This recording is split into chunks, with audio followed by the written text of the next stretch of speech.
जय श्री राम मित्रों, आपके सामने आपका दोस्त सुजीत एस्ट्रो फिर एक बार एक नए वृक्ष के बारे में चर्चा करने के लिए उपस्थित हुआ है। जैसा कि आपने मेरे पिछले वीडियोस में देखा होगा, मैंने अलग अलग पेड़ों के ऊपर जो उसका ज्योतिषीय कारण है, वो या आध्यात्मिक कारण या आयुर्वेदिक कारण, इन तीनों कारणों के ऊपर हमने चर्चा की और कुछ लास्ट में उपाय मैंने बताया जिसको करने के बाद आपके जो जीवन है उसमें जो संकट है उसको कुछ हद तक कम किया जा सके। जो उपाय मैंने आपके साथ शेयर किए वो उस उपायों में आपने देखा होगा, अगर किया होगा तो आपको लाभ समझ में आ रहा होगा। ये जो उपाय हैं या ये चीज़ें हैं, ये मैं प्रकृति से जोड़ के इसलिए आपको बताता हूँ क्योंकि वो सुलभता से आपके सामने आपको मिल जाता है। आप आराम से उस चीज़ को कर सकते हैं, उसमें ज़्यादा आपको अपना जो है सो समय लगाना नहीं पड़ता। कोई उसमें मंत्र जाप नहीं है, कोई उसमें पूजा का विधि विधान नहीं है और आप उसको आसानी से कोई भी कर सकता है। बशर्ते वो बस शर्त दो ही रखता हूँ मैं, वो होता है कि एक आप शुद्ध अवस्था में हो और अगर महिलाएं कर रही हो तो शुद्धि अवस्था में। बस दो ही ये शर्त होती है मेरी, उसके अलावा कोई शर्त नहीं, आप उसको कर सकते हैं।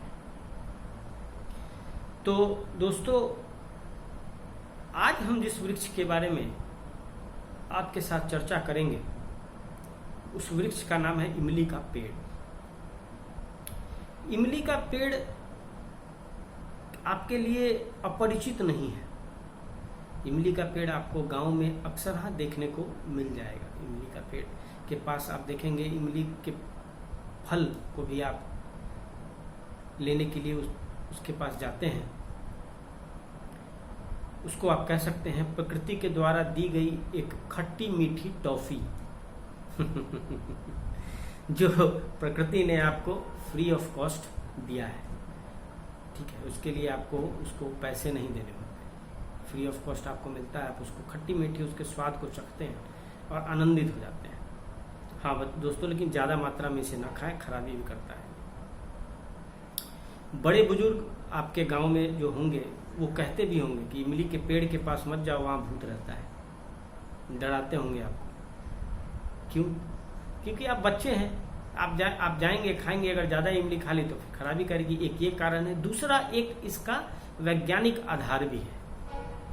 वैज्ञानिक आधार ये है दोस्तों कि इमली के पेड़ के पास का जो वातावरण होता है वो अम्लीय लिए हुए होता है, अम्लीयता लिए हुए होता है।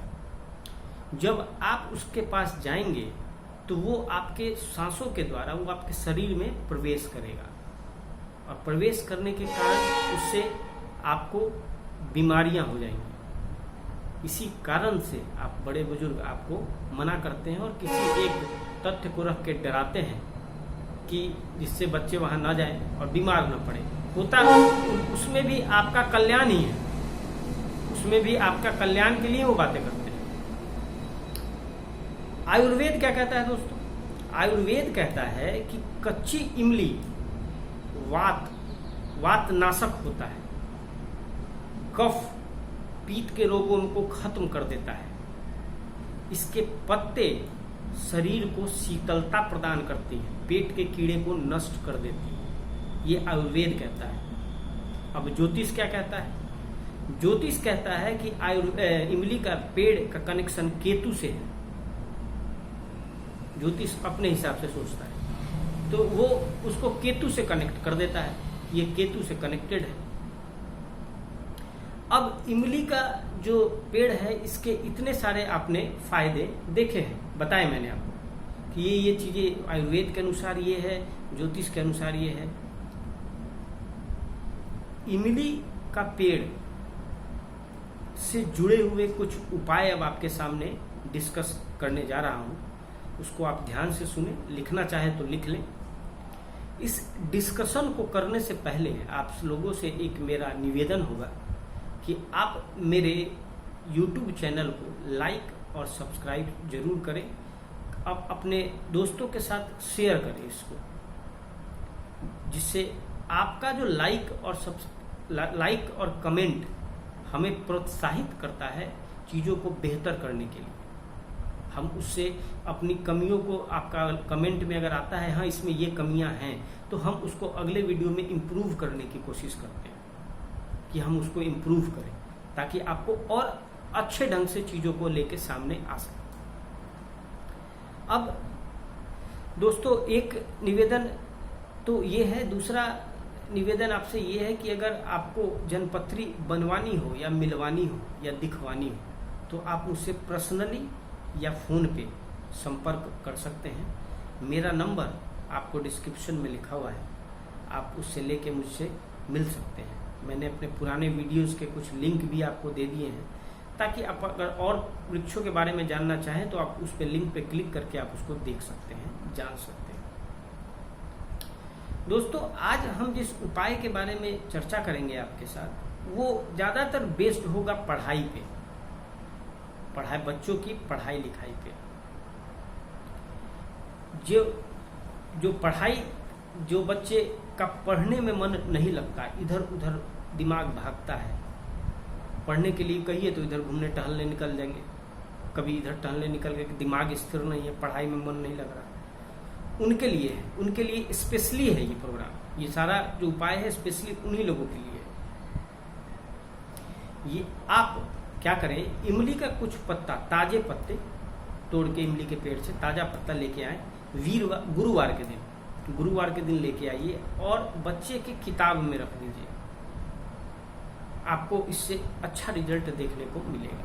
बच्चे की एकाग्रता निश्चित होगी, वो एकाग्र होकर करेगा। इसका और बेहतर रिजल्ट आप अगर चाहते हैं तो इसी चीज को पुख नक्षत्र के दिन कीजिए। उस दिन नहीं देखिएगा, अगर गुरु पुख मिल जाए तो अति उत्तम है, अगर गुरु पुख नहीं मिलता है, केवल पुख नक्षत्र भी मिल जाता है आपको, तो उस दिन भी यह उपाय आप कर सकते हैं। इससे आपको बहुत अच्छा इसका रिजल्ट देखने को मिलेगा।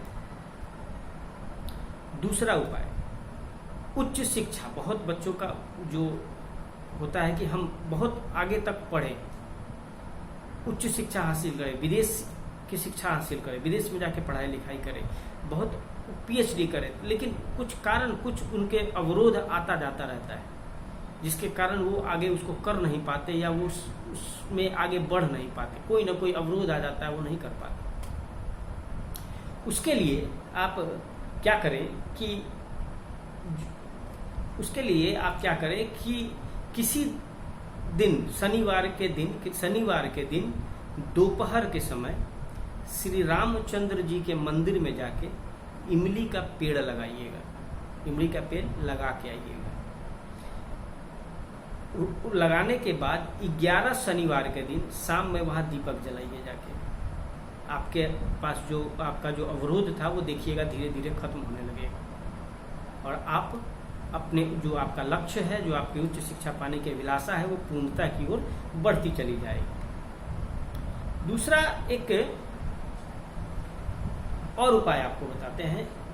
इमली के पत्ते का 12 इमली का पत्ता लीजिए और उस पत्ते को 12 इमली का पत्ता लीजिए और उन पत्तों में से 11 पत्ते जल में डाल के ओम सूर्याय नमः का जाप करते हुए जल दीजिएगा, और उसमें से एक पत्ता आप बच्चे के किताब में रख दीजिएगा। ये कार्य आपको शुक्ल पक्ष के प्रथम रविवार को करना है। आप देखेंगे कि उससे भी आपके बच्चे का पढ़ने में मन लगना शुरू हो जाएगा। जो इधर उधर भाग रहा था वो भागना कम हो जाएगा। अब एक छोटा सा उपाय एक और आपको बताते हैं।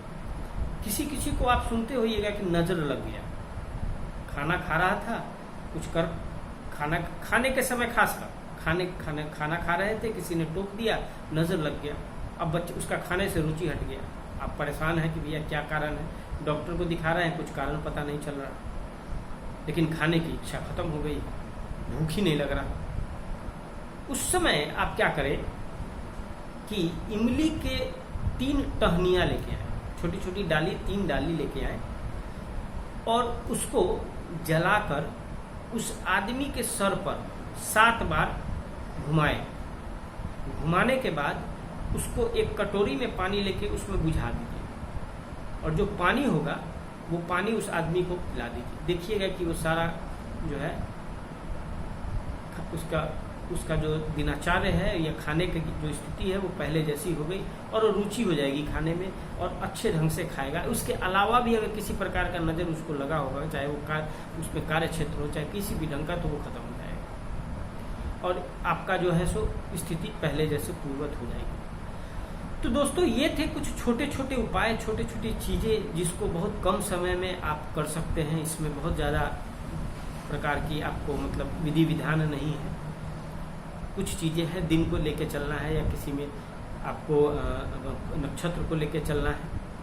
पहले की वीडियो में मैंने बहुत ऐसे उपाय बताए जिसमें नक्षत्र भी नहीं लेके चलना है, दिन भी लेके नहीं चलना है, आप किसी भी दिन कर सकते हैं, बशर्ते शर्त वही 2 रहेगी, अवस्था शुद्धि होनी चाहिए, चाहे महिला हो या पुरुष हो। और जब ये करें आप तो पेट में नॉनवेज नहीं होना चाहिए, इस बात का ध्यान रखिएगा। चलिए दोस्तों, आज के लिए आज यहीं पे हम अपनी चर्चा को समाप्त करते हैं और आपसे विदा लेते हैं। फिर अगले वीडियो में कुछ नया, कुछ वैसी चीज़ के बारे में चर्चा करेंगे जिसके बारे में हो सकता है आप जानते हो, और उससे रिलेटेड उपायों के बारे में चर्चा करेंगे। आज के लिए इतना ही दोस्तों। जय श्री राम।